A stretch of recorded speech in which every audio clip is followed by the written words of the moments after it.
C'est parti pour les FAQ des 100K. Est-ce que c'est l'heure de se remettre dans la sauce? Ouais. Non, vraiment, bon, j'ai trouvé quand même là les questions, je sais pas si elles sont plus soft, I don't know. Mais en tout cas, il n'y a pas de tour de poitrine, voilà, c'est déjà pas mal.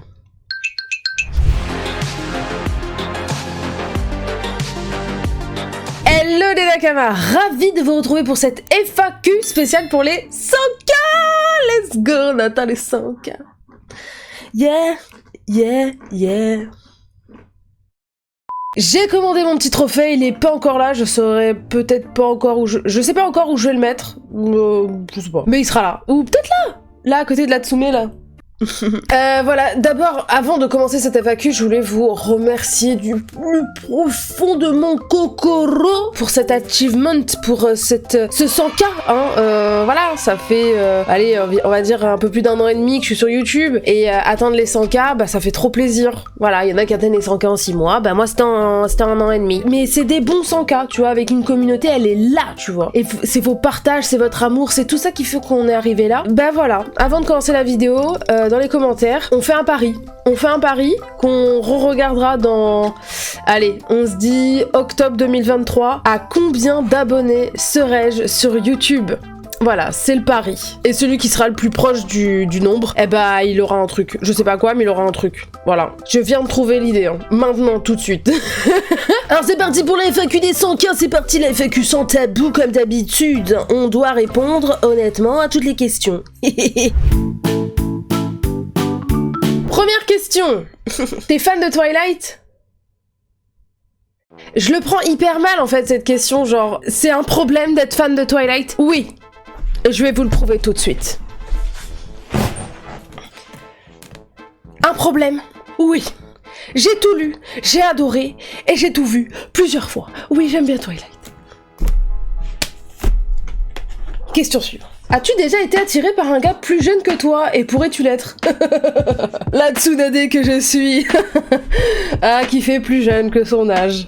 Inch'Allah. Oui, alors faut savoir que quand je suis arrivée sur Paris, je sais pas ce qui s'est passé, mais j'ai commencé à sortir avec des garçons plus jeunes que moi, mais c'était pas moi qui allais vers eux. Faut savoir que je vous l'ai dit dans une ancienne FAQ, je suis nulle en drague, éclatée au sol, et je sais pas, ils pensaient que j'avais leur âge, et en fait pas du tout. Alors que avant, quand j'étais en Bretagne, c'était que des mecs de mon âge, genre voilà, mon année, tu vois, ou à la limite 1 an de moins, mais c'est tout. Mais là, je suis arrivée sur Paris et mon premier copain, d'ailleurs ma première relation quand j'avais 20 ans, bah c'était il avait 3 ans de moins.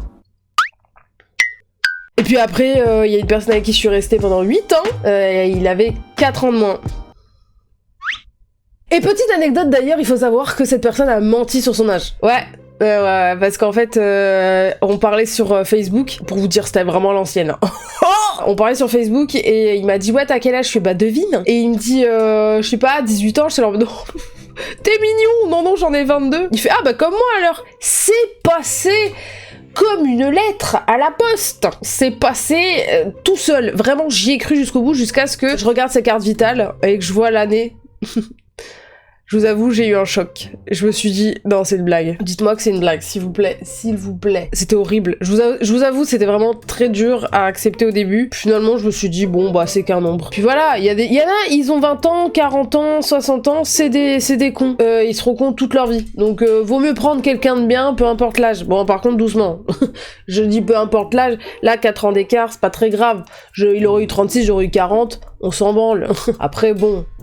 On va pas rentrer dans les sujets compliqués.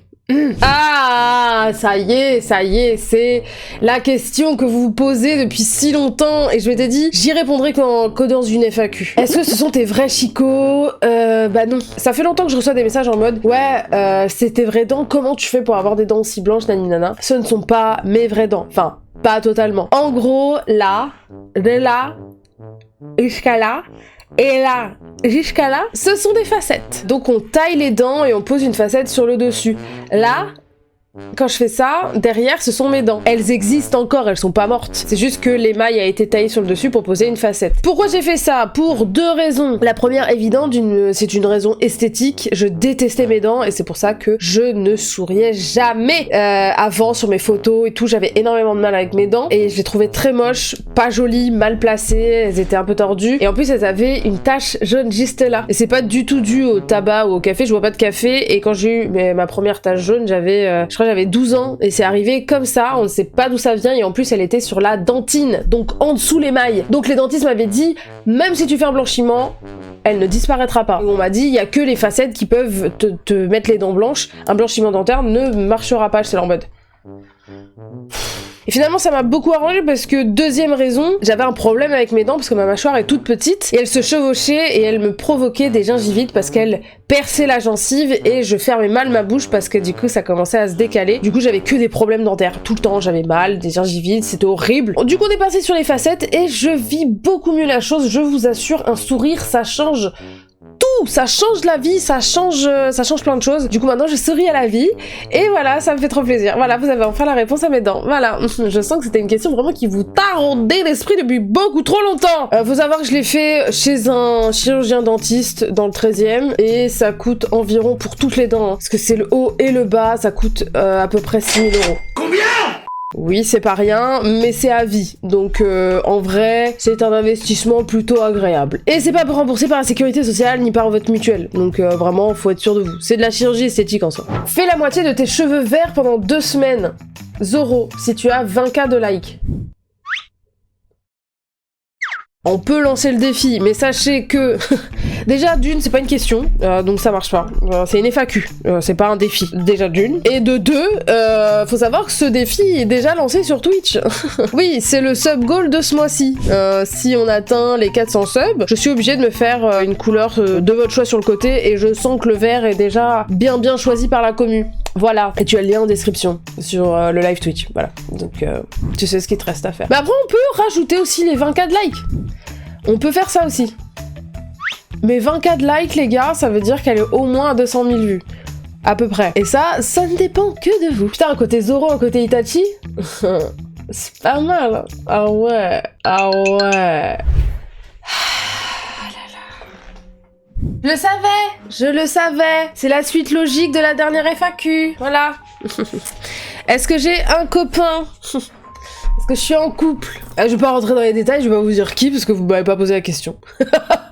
Oui. Et depuis quand? Bah, depuis fin mai.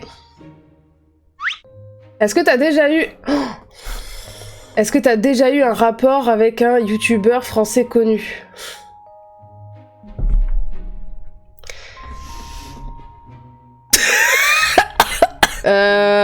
Du coup, oui.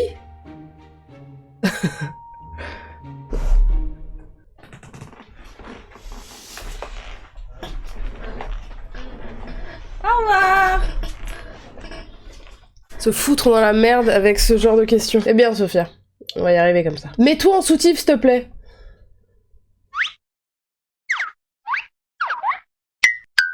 Mais qu'est-ce qui vous passe par la tête?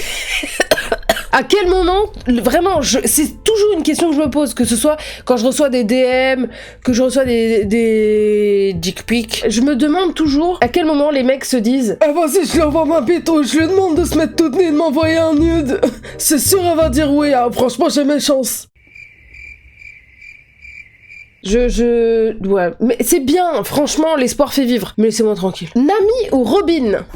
Robin, tous les jours, tout le temps, à chaque heure, 24 heures sur 24. Ah non, Robin, elle est trop bien. Robin, elle est intelligente, sans elle, on n'arrive pas à Raftel, c'est pas possible. Genre, elle est calme, posée, elle est badass, Puis moi, j'aime bien ce côté archéologue. Et elle est pas intéressée par l'argent, elle est pas intéressée par tout ça, c'est la recherche scientifique, la recherche archéologique. Elle adore ça, et ça, j'aime bien. Mais par contre, mon seul problème, c'est qu'on la voit pas assez. Genre, on a fait son flashback et ciao. Elle est là juste pour faire signe, et après, ciao. Et ça me saoule. S'il vous plaît, remettez Robin sur le devant de la scène, s'il vous plaît, ça me saoule. Ton tatouage le plus symbolique, encore félicitations pour les 104, il déchire tout.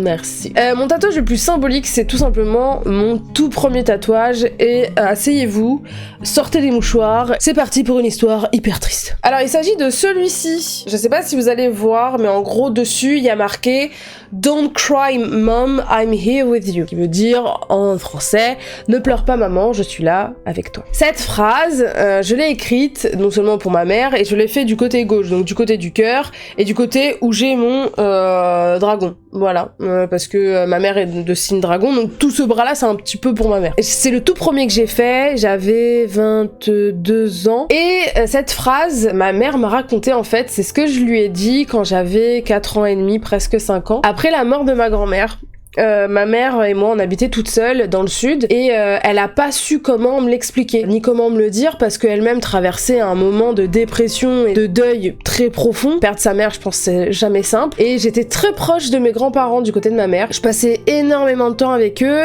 et ils m'aimaient énormément. 2 semaines après la mort de ma grand-mère, ma mère ne me l'avait toujours pas vraiment dit, j'allais plus chez eux et je posais souvent la question: maman, c'est quand qu'on va chez papy, mamie? Et genre elle savait, non, pas pour l'instant et tout, et elle repoussait le truc, c'était hyper dur. Et un jour, un matin, elle va dans ma chambre pour faire le lit, donc elle me dit de sortir de la chambre pour faire mon lit, et je pense que j'étais dans le salon, et ma mère ferme la porte, et elle commence à faire le lit, et elle s'effondre. Genre elle se met à pleurer de ouf, elle en peut plus, et moi je rentre dans la chambre, je vais la voir, et je vois ma mère était vraiment en train de pleurer, elle était assise sur le lit, je vais la voir, et ma mère arrivait pas à s'empêcher de pleurer. Et apparemment, elle m'a dit: t'as pris ma tête entre tes petites mains et tu m'as dit: pleure pas, maman, je suis là, moi. Et elle s'est mise à chialer encore plus, mais vraiment beaucoup plus que prévu. Et du coup, j'ai tatoué ça parce que c'est vraiment pour moi le symbole de l'amour pour ma mère. Et d'ailleurs, juste après,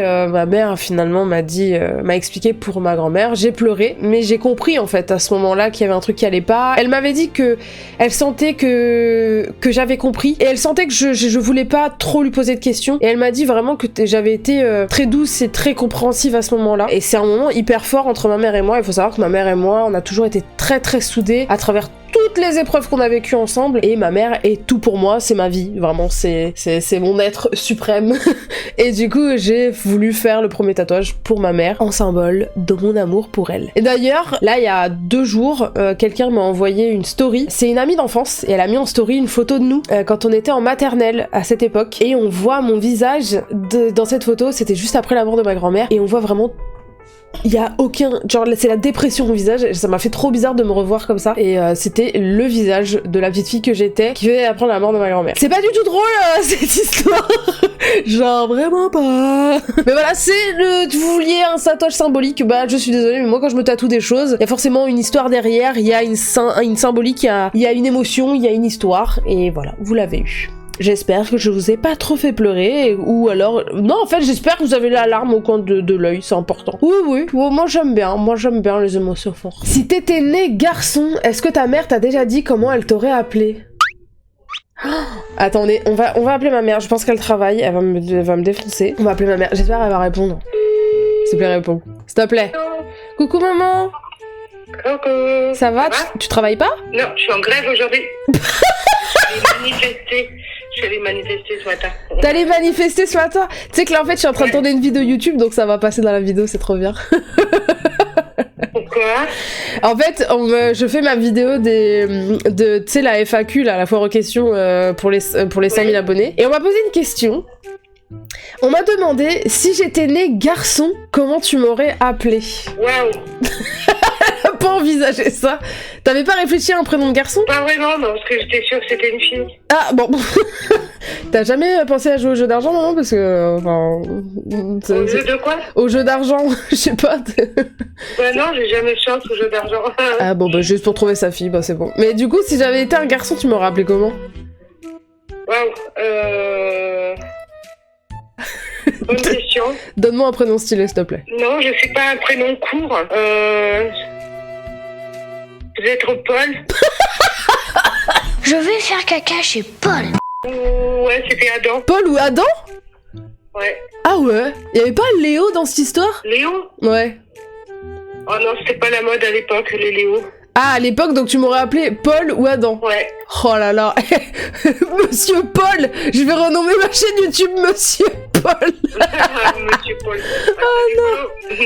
Et ben voilà. Bah merci maman. Bah, de rien. Et ben heureusement je suis née fille. Désolée pour tous les Paul et tous les Adam, mais je me vois pas m'appeler comme ça. Non mais en fait, j'ai pas vraiment réfléchi sur un prénom de garçon. Hein. C'est, tu sais, un jour je suis allée à la Fnac à Montpellier. Ouais. Parce que vu la date où tu devais arriver, c'était un cancer et j'avais regardé un bouquin qui donnait les prénoms avec le signe qui va bien quoi en fait. Ok. Et comme moi j'avais dit si c'est une fille, bah ça sera Sophia. Ouais. Et je regarde et il disait que toutes les Sophie et les Sophia faut qu'elles soient contraires. Et je dis bah ça peut être ça. Donc pour moi c'était ça. J'ai pas jamais pensé à un prénom de garçon. Vraiment ça m'a très peu effleuré l'esprit. J'avais vraiment pas de choix. Une famille de sorcières. Ok. Ouais. Bon ok maman. Donc quand j'ai vu ce livre et qu'il disait ben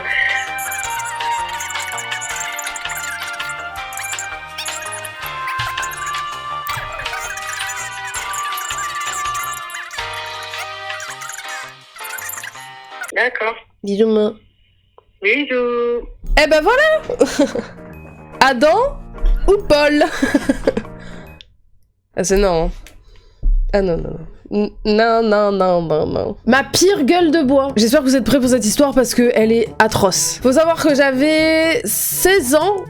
C'était la première fois que je me prenais une cuite. Et c'était aussi le soir où j'allais conclure avec mon premier amour. Voilà, on allait sortir en boîte. Oui, en boîte à 16 ans, me posez pas de questions, on est en Bretagne, on pouvait passer tranquille. Voilà.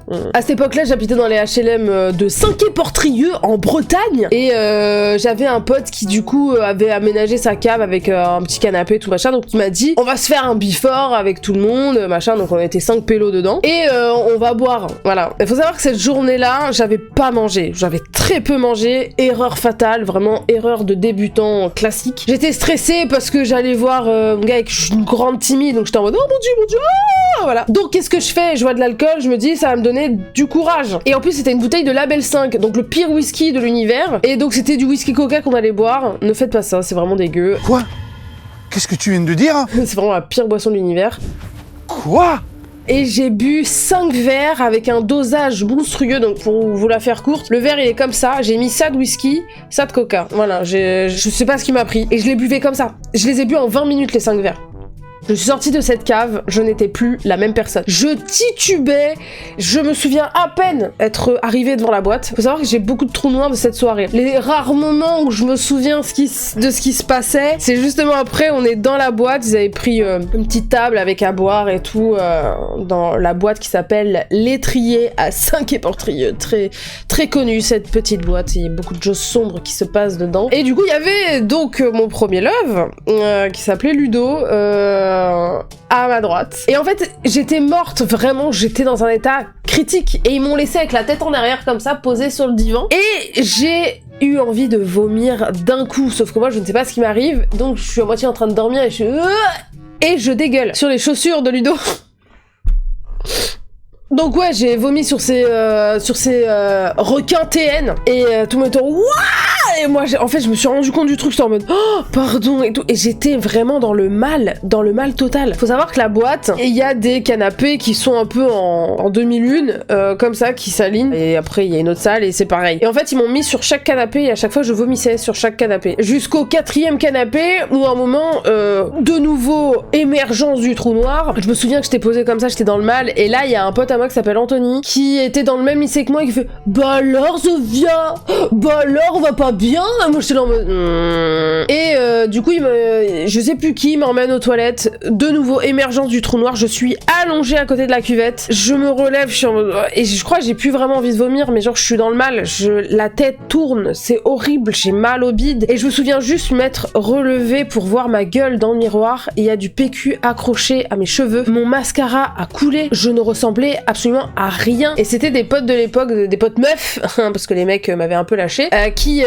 ont dit mais vous pouvez pas la laisser comme ça, alors elle a deux doigts du coma éthylique, mais vous êtes malade et tout. Et du coup, Ludo apparemment m'a raconté qu'il m'a sorti de la boîte, m'a amené sur l'esplanade qui donne sur la mer et que je me suis à moitié endormie sur ses genoux. Scène très romantique dans entre tous ses vomis. Et finalement, après il m'a dit vas-y je te ramène chez toi. J'ai dit non, je retournais dans la boîte. Et on est retourné en boîte. Là je ne me souviens de rien, apparemment pareil j'étais un cadavre. Et puis après il m'a ramené chez moi et je me souviens juste de la fin du trajet où on est au dernier étage parce que j'étais au 3e sans ascenseur. Je monte les derniers escaliers, je sors mes clés, il est derrière moi, il dit rien mais il sourit un petit peu parce que la scène est quand même je pense très drôle. Et c'est là que j'ai vécu, ce soir-là j'ai tout vécu, hein. J'ai vécu le coup des clés et de la serrure qui, elle bouge. La serrure était en train de me zouker. Vraiment, elle voulait zouker mes clés. Mais voilà.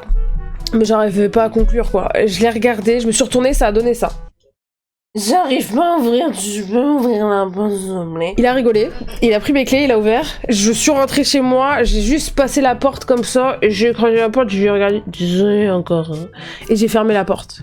Voilà, ma toute première cuite. Buvez avec modération, s'il vous plaît, ne buvez pas.